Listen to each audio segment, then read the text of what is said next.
नमस्कार, मैं संदीप सर। आप लोगों को पता है कि एपेक सम्मेलन चल रहा है कैलिफोर्निया में, सबको मालूम है। Asia Pacific economic corridor. और इस सम्मेलन में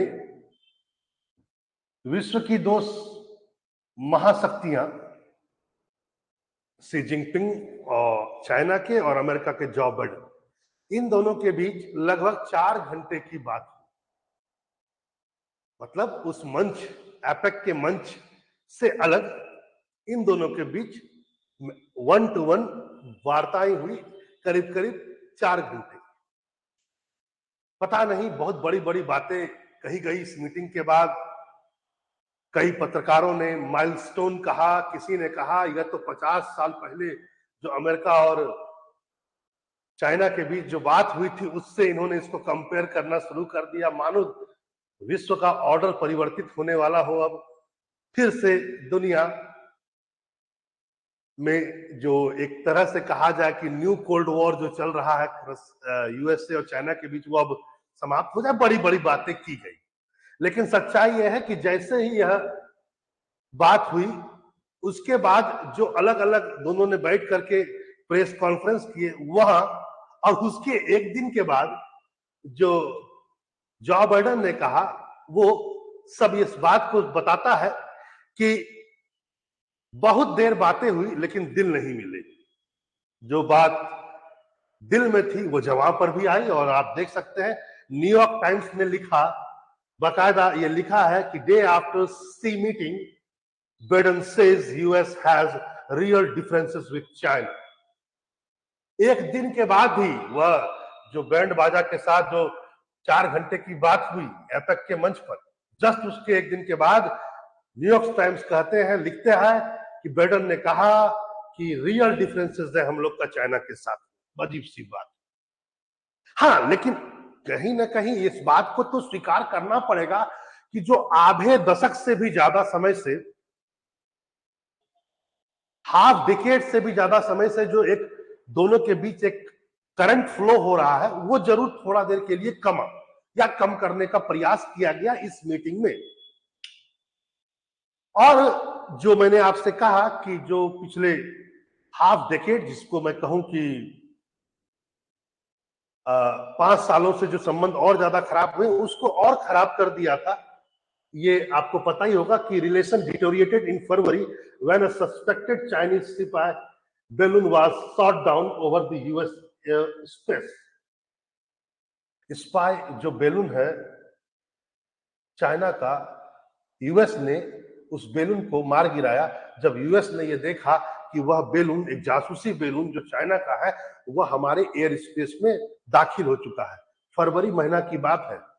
अमेरिका ने उसे उड़ा दिया, उस चाइना बेलून जो जासूसी बेलून था, फरवरी माह। यानी जो संबंध बहुत दिनों से खराब चल रही थी उसको इस घटना ने और भी खराब कर दिया। हाँ, इसके बाद देखा जाए तो जो यूएस सेक्रेटरी ऑफ स्टेट है एंटोनी ब्लिंकन, वो जरूर विजिट करते हैं बीजिंग। और कहा जाए तो जो ऑलमोस्ट हाफ ऑफ जो डेकेड है, उस डेकेड में इतना बड़ा हाई रैंक का वाशिंगटन का कोई ऑफिसर आया हो, ये पहली बात है। राष्ट्रपति प्रधानमंत्री तो बहुत दूर की बात है, इतना हायर लेवल का कोई व्यक्ति, US secretary of state Antony Blinken जो आते हैं, जून महीने में आते हैं। थोड़ा जो संबंधों में जो कड़वाहट बढ़ गई थी उस घटना के बाद, बेलून वाले घटना के बाद, तो उसको थोड़ा कम करने का प्रयास किया गया। लेकिन इसमें भी उन्होंने एक बात जरूर कहा, वो यह था कि उन्होंने कहा कि still major issues between the two countries, हम दोनों के बीच अभी भी बहुत सारे इश्यूज जो है बहुत जबरदस्त है। He hope they would have better communication and better engagement going forward. फिर उन्होंने इस बात को कहा कि हम लोग इस बात को जानते हैं कि हम लोगों के बीच में बहुत सारे इश्यूज हैं, और हम लोग ये होप कर सकते हैं कि आगे चल करके हम लोग के बीच में बेटर कम्युनिकेशन हो और बेटर इंगेजमेंट हो, सहभागिता हो। लेकिन एक जमीन तैयार की गई कि आने वाले समय में, जैसे एपेक में जो बाइडेन और शी जिनपिंग ने जो 4 घंटे की बात की, उसको एक अच्छे और स्वस्थ वातावरण में करने से के लिए आवश्यक था कि वो जो टेंशन बहुत ज्यादा बढ़ गया था फरवरी माह में, उसको थोड़ा सा टेंशन को कम किया जाए और प्रेशर को रिलीज किया जाए। और इस प्रेशर रिलीज में ब्लिंकन का आना, चाइना और चाइना के प्रेसिडेंट सी और फॉरेन मिनिस्टर क्वीन यांग का साथ उनकी बैठक ने कहीं ना कहीं उस प्रेशर को रिलीज किया। एक तरह से कहा जाए तो ब्लिंकन जो थे वो सेफ्टी वाल्व के रूप में काम किए। लेकिन और दोनों के बीच 4 घंटे की बातचीत हुई, लेकिन फिर से वही वाली बातें हुई जिसका अंदेजा था। एक तो और हुआ क्या जरा समझिए, वो यह था कि जैसे ही 4 घंटे की मीटिंग संपन्न हुई, दोनों के बीच में बहुत सारे एग्रीमेंट हुए, बहुत बड़े बड़े एग्रीमेंट हुए। सबसे बड़ा एग्रीमेंट तो मैं कहूं वो हुआ कि resume military to military communication, सबसे बड़ा हुआ। यानी मिलिट्री और मिलिट्री जो कॉपरेशन था, जो सैन्य जो कम्युनिकेशन था, वो उस घटना के बाद, फरवरी वाली घटना के बाद चाइना और अमेरिका के बीच में जो सैन्य कम्युनिकेशन होता था वो चाइना ने खत्म कर दिया। लेकिन इसमें दोबारा से बहाल किया गया, रिज्यूम किया गया मिलिट्री कम्युनिकेशन को। पहला पॉइंट तो यह है, तो बड़ी बात तो थी। लेकिन और बड़ी बात इसलिए भी थी क्योंकि जो बाइडेन क्या कहते हैं, सुनिए, we are back to direct, open and clear communication. मतलब जो हमारे और चाइना के बीच में जो बहुत सारा मतभेद बढ़ गया है, खासकर वही वाला बेलून वाले घटना के बाद, तो इन्होंने कहा इस रिज्यूम होने के बाद, इस एग्रीमेंट पर साइन होने के बाद बाइडेन ने बड़ा गर्मजोशी से इस बात को कहा कि नाउ वी आर बैक। कहां पर बैक हुए? हम लोग फिर से बैक हो गए डायरेक्ट, ओपन और क्लियर कम्युनिकेशन के लिए, है ना, एक तरह से सीधी, खुला और बहुत ही स्वच्छ कम्युनिकेशन के लिए। लेकिन फिर वही बात गड़बड़ा गई। गड़बड़ यह हुआ कि जैसे ही बहुत सारे एग्रीमेंटों पर साइन हुआ, बहुत सारी बातें हुई, बहुत सारे इश्यूज पर बात हुआ, उसके जस्ट थोड़ी देर के बाद अलग से जब दोनों नेताओं का अलग अलग प्रेस कॉन्फ्रेंस हुआ, तो जो बाइडेन ने शी जिनपिंग को डिक्टेटर कह दिया। डिक्टेटर का मतलब हिंदी में तानाशाह होता है। मतलब कि सम्मेलन में 4 घंटा तक बहुत अच्छे बातें हुई, ऐसा लगा कि बहुत बड़ा माइलस्टोन हो रहा है। लेकिन जस्ट सम्मेलन के बाद शायद क्योंकि दिल नहीं मिल रहे थे, करवाहट तो थी, मुंह पर जबरदस्ती मानो हंसी हो। हंसी ऐसी थी कि नोक झोंक वाली हंसी, जैसे कि जो बाइडेन ने यह भी कहा सी को कि जिस दिन आपकी वाइफ का बर्थडे होता है उस दिन मेरा भी बर्थडे है। तो इस पर सी कहते हैं कि मैं शायद भूल गया, मुझे विश करना चाहिए था आप। तो इस ढंग से हल्की फुल्की हुई बातें, पूरा कोशिश किया गया उस मीटिंग में कि मीटिंग को एक नॉर्मल सिनेरियो में रखा जाए, एक हेल्दी इन्वायरमेंट में रखा जाए। लेकिन फिर वही बात हो गई, जैसे ही मीटिंग खत्म हुआ और यूएस प्रेसिडेंट जो बाइडेन बाहर निकलते हैं तो उन्होंने इन्हें डिक्टेटर या तानाशाह कह दिया। और ऐसा पहली बार नहीं था जब उन्होंने उनको तानाशाह कहा। ऐसा पहला नहीं था कि पहली बार उन्होंने तानाशाह कहा। इससे पहले बिडेन ने सिमिलरली कहा जाए कमेंट किया था जून के महीने में भी। इससे पहले बिडेन ने शी जिनपिंग के लिए ये वर्ड यूज किया था, डिक्टेटर का, इससे पहले भी। हाँ, इस बार जो उन्होंने डिक्टेटर जो वर्ड यूज किया, इस पर उन्होंने सफाई दी। वो कहा है कि he is a dictator in the sense that he is a guy who run a country based on a form of government that is totally different from ours।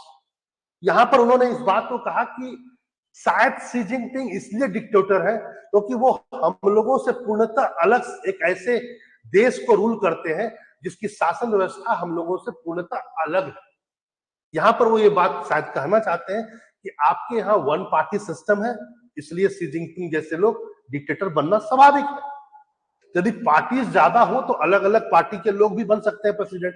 वहां तो सिंपल है, चाइना में एक पार्टी है और केवल उस party में से किसको चुनना है, केवल इसके लिए शायद वो लोग आपस में बैठते हो, बात करते हो या इलेक्शन होता हो। तो इस सेंस में उन्होंने कहा कि मैंने डिक्टेटर कहा। लेकिन फिर भी जब डिक्टेटर कहा तो रिस्पॉन्स तो आना ही चाहिए था। और चाइना के फॉरेन मिनिस्टर ने तुरंत इस पर अपना बयान दिया और क्रिटिसाइज किया, कहा कि China's foreign minister later criticize the remarks, जो रिमार्क्स उन्होंने लास्ट में कहा कि वो डिक्टेटर है, तो तुरंत उन्होंने क्या किया, इसको कटाक्ष किया। कुछ और भी बातें हुई, जैसे मैंने कहा मिलिट्री कम्युनिकेशन को रिज्यूम किया गया, साथ ही साथ यहां पर यह भी हुआ कि direct line of communication establish हो गया है दोनों के बीच में, ऐसा बाइडेन ने कहा कि हम लोग स्टैब्लिश कर रहे हैं एक डायरेक्ट लाइन ऑफ कम्युनिकेशन, सीधा हम फोन करें इसको शी जिनपिंग सीधा हमको फोन कर सकते हैं, और इससे क्या होगा, बहुत सारी बातें क्लियर रहेगी। इस पर उन्होंने कुछ अच्छी बातें भी कही कि ऐसा क्या है, जरा देख लीजिए। Mister Biden said that a lack of communication was how the accident happened and added that both president could now pick up the phone and be directly heard and immediate. तो मतलब कि ये बात उन्होंने कहा कि अब यदि दोनों प्रेसिडेंट, यदि कोई एक मुद्दा उठता है, हम दोनों के बीच में कुछ ऐसी बातें होती है, तो हम लोग सीधा फोन उठा करके बात कर सकते हैं, इमीडिएटली बात कर सकते हैं, किसी भी चीज पर जल्दी रिस्पॉन्स दे सकते हैं। इससे क्या होगा, कोई एक घटना एक्सीडेंट का रूप न ले ले, कोई मिसअंडरस्टैंडिंग ना हो। सीधी बात कहा जाए, बीजिंग और वाशिंगटन के बीच में हॉटलाइन सेवा की शुरुआत करने की बात की गई, कहा गया कि स्टैब्लिश हो गया। कुछ और भी बातें हुई है, जरा देखा जाए इस सम्मेलन में। वो यह था कि जैसा कि मैंने आपसे कहा, मिलिट्री वाला तो हुआ ही और हॉटलाइन भी हुआ, कुछ और भी बातें हुई, जरा देखा जाए।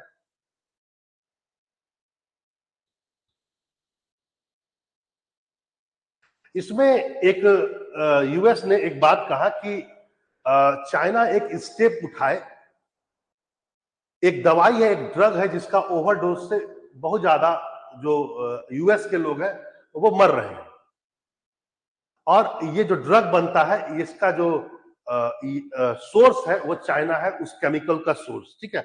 उसका नाम है, फेनाटाइल भी बोलते हैं इसको, या फेनाटाइल भी बोलते हैं, जरा ध्यान से देख लेंगे आप लोग। तो बेसिकली ये था, और इसमें कहा गया कि यूएस ने कहा कि ये जो ड्रग्स है, फेंटाइल जो ड्रग्स है, इसका टैकल करने के लिए चाइना जो है वह बहुत कोशिश करे, और इस पर चाइनीज, क्यों, क्योंकि चाइनीज कंपनी जो है वह सोर्स है इस चीज का, खासकर सिंथेटिक ओपियाइड का। ओपियाइड जो होता है, सिंथेटिक ओपियाइड, इसी से बनता है क्या, फेनाटाइल। और फेनाटाइल बनने से क्या होता है, इसका ओवरडोज से बहुत सारे लोग मर रहे थे। और केवल ये नहीं है कि सिंथेटिक ओपियाइड ही केवल चाइना के कंपनीज प्रोवाइड कराते हैं यूएस को, कई और केमिकल्स को भी प्रोवाइड करते हैं, जिससे अंतगतवा इसका निर्माण हो सकता है। क्योंकि सिंथेटिक ओपियाइड जो है वो डायरेक्ट फेनाटाइल बना देता है, लेकिन कुछ केमिकल्स को ऐसे भी होते हैं जिसको मिला करके भी आप फेनाटाइल बना सकते हैं। तो अमेरिका का कहना था कि चाइना सरकार इन कंपनियों पर शिकंजा कसे, और चाइना ने इस पर सकारात्मक कदम उठाया है, बोला है कि हम सकारात्मक कदम उठाएंगे, और सारे कंपनियां जो इलीगल ट्रेड में इसका इलीगल ट्रेड कर रही है उसको भी हम लोग बंद करेंगे। तो यहां पर कुछ पॉजिटिव बातें हुई। आगे देखते हैं, आर्टिफिशियल इंटेलिजेंसी पर भी दोनों के बीच में एग्रीमेंट हुआ है। The two super power further agreed to join examine मतलब संयुक्त जांच एआई पर संयुक्त जांच के लिए दोनों ने एग्री किया है। ताइवान पर भी बहुत बड़ा दोनों के बीच बातें हुई। यहां पर ध्यान रखेंगे कि ताइवान का जो मुद्दा है, इन दोनों के बीच में बहुत क्रूशल मुद्दा है, क्योंकि अमेरिका के अनुसार ताइवान एक इंडिपेंडेंट स्टेट है, जबकि चाइना के अनुसार Taiwan is the part of China. Taiwan कोई स्वतंत्र देश नहीं है, बल्कि वो चीन का भाग है। और यहां पर चाइना ने इस बात को कहा कि हम चाहते हैं कि शांतिपूर्ण तरीके से ताइवान का पुनर्मिलन हो जाए चाइना में, दोबारा चाइना में ताइवान मिले, ऐसा शब्द उन्होंने कहा। पहले कब मिला हुआ था मुझे ये तो नहीं पता, शायद उन्होंने अपने डिप्लोमेटिक सेंस से इस बात को कहा, क्योंकि ताइवान शुरू से इंडिपेंडेंट रहा है, लेकिन फिर भी उन्होंने इस बात को कहा कि चाइना ने कहा कि हम चाहते हैं कि ताइवान जो है वह बहुत ही पीसफुल तरीके से उसका पुनर्मिलन हो जाए चाइना में। और चाहत यह है कि अमेरिका इसमें उसको सपोर्ट करे। लेकिन आगे एक कदम बढ़ते हुए उन्होंने यह भी कह दिया कि यदि मुझे बल प्रयोग करना पड़ा तो भी हम उसका प्रयोग करेंगे। तो एक तरह से यूएस को चैलेंज किया गया ताइवान पर। वाजिब है, नोकझोंक बढ़ती जा रही है या बढ़ती गई। तभी तो कहा यूएस के प्रधानमंत्री राष्ट्रपति ने कि वी हैव रियल डिफरेंसेस। आगे चला जाए, पहले कहे शांतिपूर्ण, बाद में कहे यदि बल प्रयोग करना पड़ा तो भी हम करेंगे। कॉन्फ्लिक्ट इजराइल वॉर जो चल रहा है, इस पर भी, जो गाजा में हो रहा है, इस पर भी चर्चा हुई। दोनों ने इस बात को कहा कि वहां पर शांति बहाल होना चाहिए। लेकिन जो बाइडेन ने एक बात और भी कहा, Biden had asked China to use its influence with Iran. मतलब कि वो जो बाइडेन ने कहा कि चाइना अपने प्रभाव का प्रयोग करे ईरान पर, ताकि ईरान जो हमास और इजराइल के बीच जो जंग चल रहा है उसके बीच में आए नहीं और ऐसे कोई काम न करे जिससे और वह क्षेत्र प्रभावित हो जाए। तो एक तरह से ईरान को कंट्रोल करने के लिए कहा जाए या ईरान को पीछे रखने के लिए चाइना का मदद चाहता है अमेरिका हमास वाले में, क्योंकि आपको पता है कि ईरान और चाइना के बीच में अच्छी दोस्ती है। तो चाइना के प्रभाव का इस्तेमाल बाइडेन चाहते हैं करना ताकि ईरान साइलेंट बना रहे। चलिए आगे, कुछ और भी बातें हैं, जरा उसको भी देख लीजिए। एक बात और भी है कि 4 घंटे की मीटिंग में इस बात को भी ध्यान रखेंगे कि वहां पर मानवाधिकार पर भी बातें हुई। हमेशा जो भी राष्ट्रपति आते हैं चीन, वो मानवाधिकार की बात करते हैं। तो तिब्बत हो चाहे हांगकांग हो, इस क्षेत्र में जो मानवाधिकार का, ह्यूमन राइट्स का जो वायलेशन हो रहा है, उसकी भी एक तरह से कहा जाए मुद्दा को उठाया जो बाइडेन ने। चाइना ने हमेशा कहा है कि वहां पर कोई होता नहीं है, आप बिना मतलब का हमें पाठ पढ़ा रहे। तो इस ढंग से बातें हुई, ठीक है। तो मानवाधिकार का जो मुद्दा था वह तो रहा थोड़ा देर के लिए। मिडिल ईस्ट में शांति की बातें वगैरह तो मैंने पहले ही कहा। अब आइए एशिया पैसिफिक इकोनॉमिक कॉर्पोरेशन, जिसकी बैठक हुई थी और यह 2023 में जो बैठक हुई है, ये हुआ है सैन फ्रांसिस्को, अमेरिका में हुआ है। और इसका जो हेडक्वार्टर है वो सिंगापुर में है। याद रखेंगे, इसका हेडक्वार्टर सिंगापुर में। 21 कंट्री है। 1989 में ये फाउंड हुआ था और इसका पहला जो अधिवेशन हुआ था वह हुआ था ऑस्ट्रेलिया में, एशिया पैसिफिक का। और ये जितने भी देश हैं एशिया पैसिफिक के, आपको नजर आ रहा होगा, जैसे Australia, Brunei, Canada, Indonesia, Japan, Singapore, South Korea, Malaysia, Thailand, United States, New Zealand, Philippines, China, Hong Kong, Chile, Mexico, Chinese Taipei, Papua New Guinea, Vietnam and Peru. ये 21 कंट्री हैं जो एशिया पैसिफिक एपेक के मेंबर है। याद रखेंगे, India इसमें नहीं है। तो आपने देखा कैसे बहुत लोग जो बता रहे थे ये माइलस्टोन है, लेकिन इसके बाद भी दिल नहीं मिले दोनों शीर्ष नेताओं के बीच। फिर मिलते हैं एक नए टॉपिक में। नमस्कार।